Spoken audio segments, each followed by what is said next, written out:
আমি একটা কথা ভেবে ভেবে আলা হয়ে যাচ্ছি। সমুদ্রর ফেনা থেকে নুন তৈরি হচ্ছে, তো গঙ্গার ফেনা থেকে চিনি কেন বন্ধুরা তৈরি হয় না?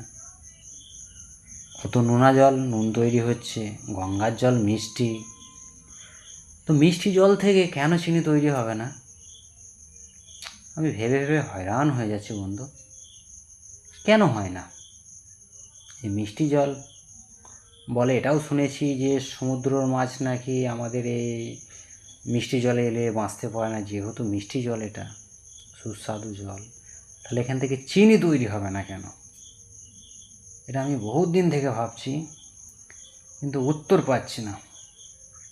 তো বন্ধুরা, তোমরা যদি কেউ জেনে থাকো বিষয়টা কি, কেন হয় না, সমুদ্রের জল থেকে যেহেতু নুন তৈরি হয়, তো গঙ্গার জল থেকে কেন চিনি তৈরি হয় না, সেটা একটুখানি কমেন্টে জানাবে বন্ধুরা। ঠিক আছে, ওকে।